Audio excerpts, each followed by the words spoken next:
네, 우리 열왕기하 7장 3절에서 10절까지 찾으신 줄 알고 저와 함께 교독하도록 하겠습니다. 성문 어귀에 나병 환자 4사람이 있더니 그 친구에게 서로 말하되 우리가 어찌하여 여기 앉아서 죽기를 기다리랴. 성읍으로 나가자 말한다면 성읍에서 굶주림이 있으니 우리가 거기서 죽을 것이요 만일 우리가 여기서 머무르면 역시 우리가 죽을 것이라. 그런즉 우리가 가서 아람 군대에게 항복하자. 그들이 우리를 살려두면 살 것이요 우리를 죽이면 죽일 것이라 하고 아람 진으로 가려 하여 해질 무렵에 일어나 아람 진영 끝에 이르러서 본즉 그곳에 한 사람도 없으니 이는 주께서 아람 군대로 병과 소리와 말소리와 큰 군대의 소리를 듣게 하셨으므로 아람 사람이 서로 말하기를 이스라엘 왕이 우리를 치려하여 햇사람의 왕들과 애국 왕들에게 값을 주고 그들을 우리에게 오게 하였다. 해질 무렵에 일어나서 도망하되 그 장막과 말과 나귀를 버리고 진영을 그대로 두고 목숨을 위하여 도망하였음이라. 그 나병 환자들이 진영 끝에 이르자 한 장막에 들어가서 먹고 마시고 거기서 은과 금과 읍을 가지고 가서 감추고 다시 와서 다른 장막에 들어가 거기서도 가지고 가서 감추고 나병 환자들이 그 친구에게 서로 말하되 우리가 이렇게 해서는 아니 되겠도다. 오늘은 아름다운 소식이 있는 날이거늘 우리가 침묵하고 있도다.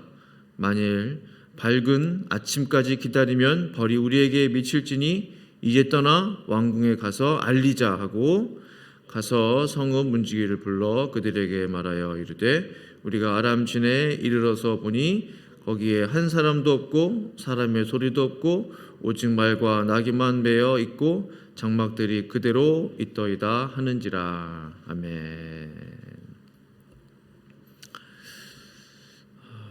지난 일주일 많이 더우셨죠? 네, 참 제가 사는 지역도 계속 100도가 넘었는데 오늘도 덥다고 합니다. 건강 유의하시길 바라고요. 예배 자리에 기도의 자리에 나오신 또 성도 여러분 환영하고 축복합니다. 요셉이 애굽의 총리가 된 이후에 그 애굽 땅에 7년 풍년이 들게 됩니다.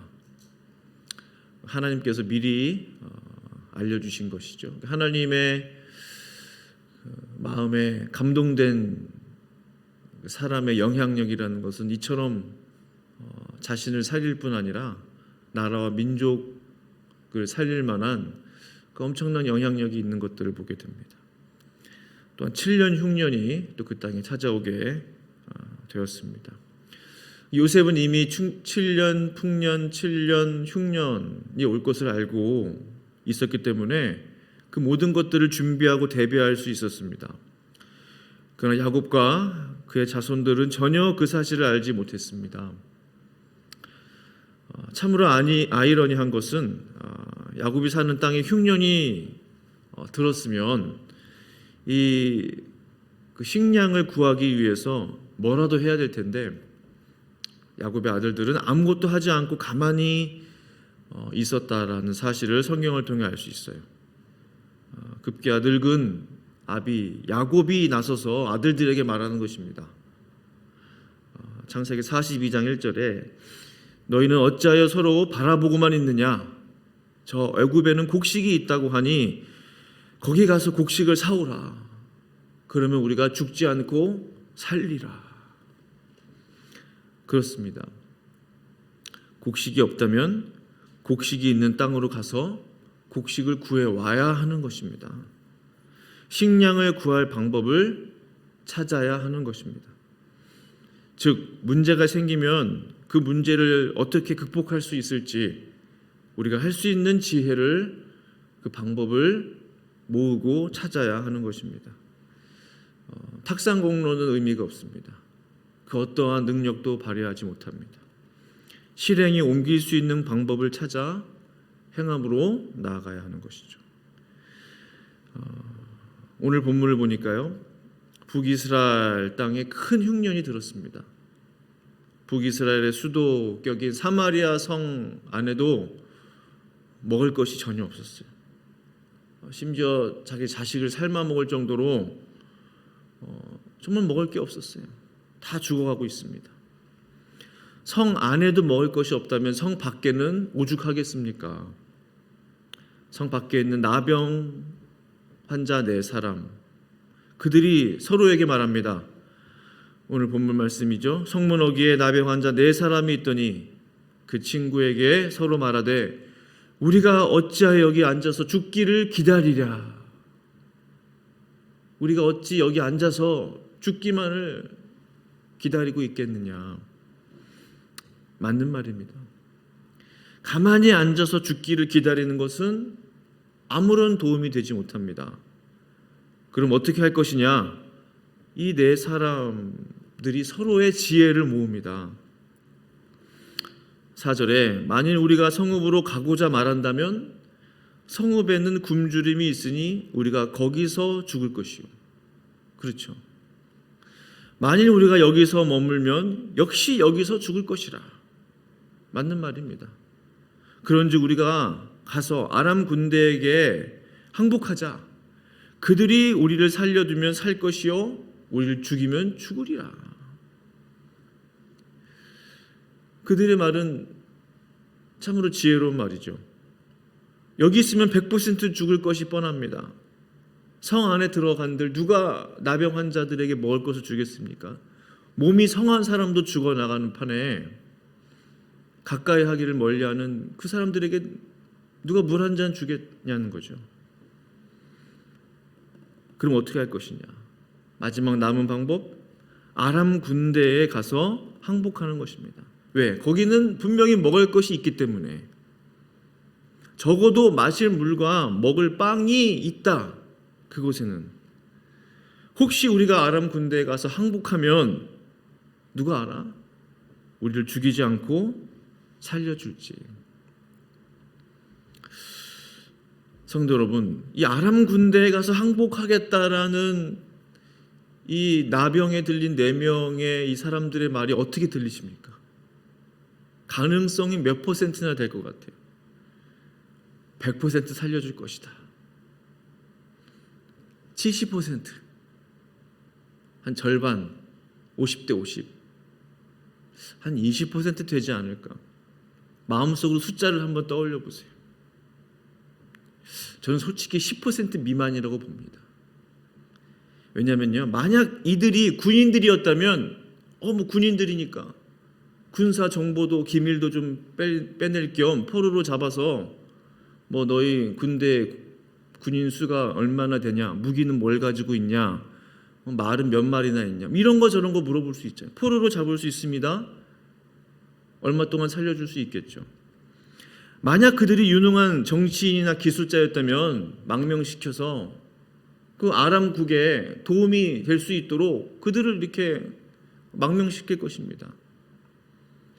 적어도 그들이 민간인이었다면 평범한 노예로 팔거나 종으로 팔아서 돈을 벌 수도 있을 거예요. 그러나 이들은 전혀 방금 제가 말씀드린 이런 직업군에 속하지 않은 그저 병에 걸린 환자들이었어요. 사람들이 가까이 하기 꺼리는 환자들입니다. 누구도 그들을 받아줄 수 없을 거예요. 포로로 삼을 수도 없고 노예나 종으로도 팔 수 없는,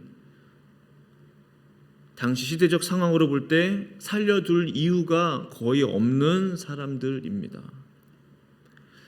솔직히 말해 그들이 살 수 있는 가능성을 저는 1%라고 봅니다.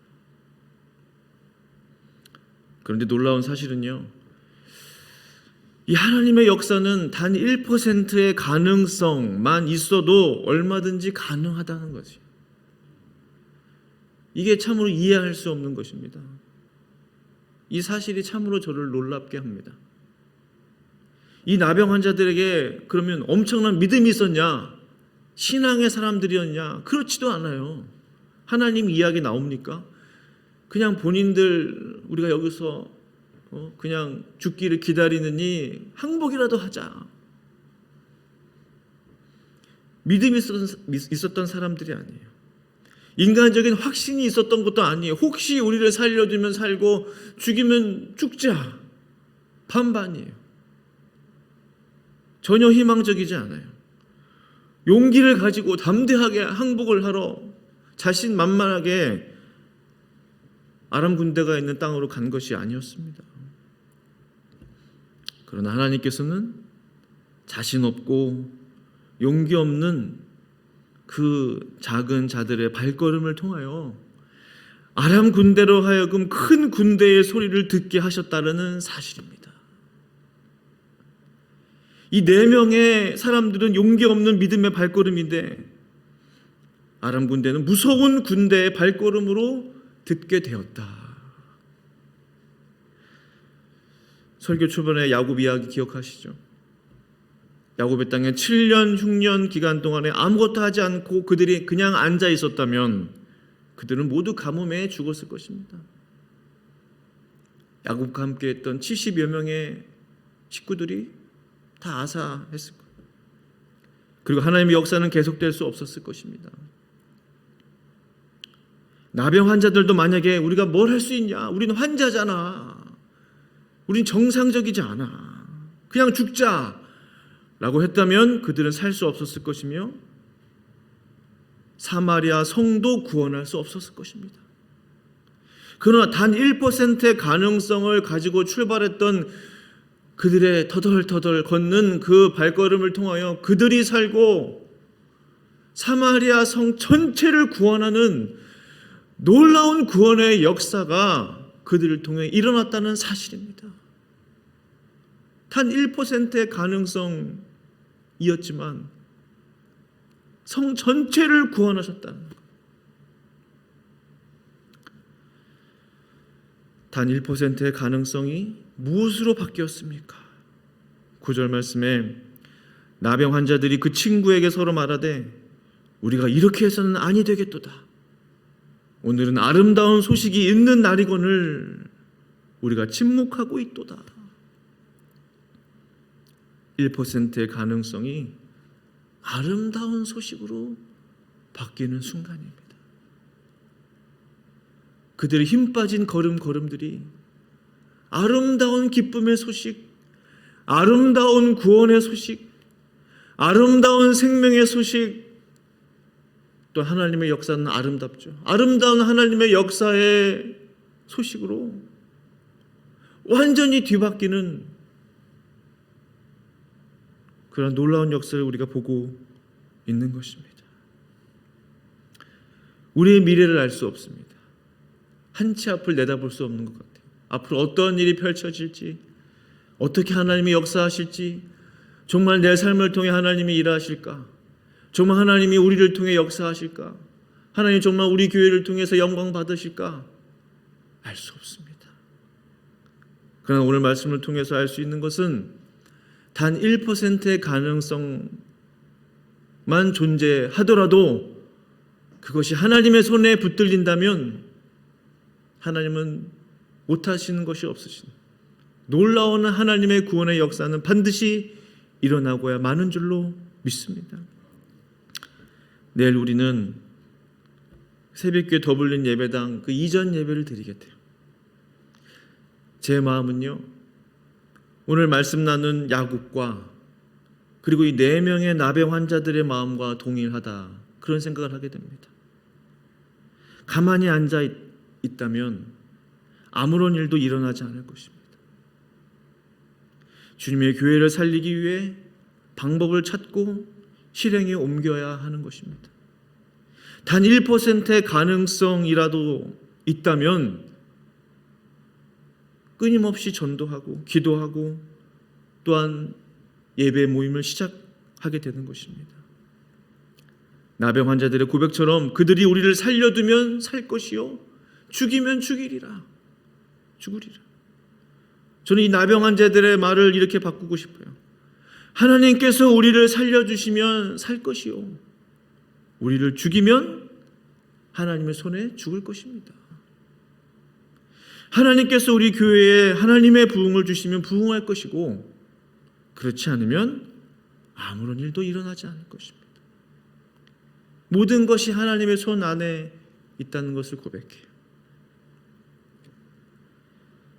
단지 나병 환자 네 사람의 마음처럼 모든 것을 아신 하나님의 구원을 향해, 그 소망을 향해, 그 하나님의 그 능력의 역사하심을 바라보며 한 걸음 한 걸음 걸어갈 뿐입니다. 오늘 우리가 드리는 지극히 작은 기도가 천국을 울리는 큰 군대의 기도로 상달될 수 있기를 간절히 바랍니다. 단 1%의 가능성만 존재하도 하나님의 역사는 계속될 것입니다. 하나님 우리를 통해 역사해 주실 것입니다. 기도하시겠습니다.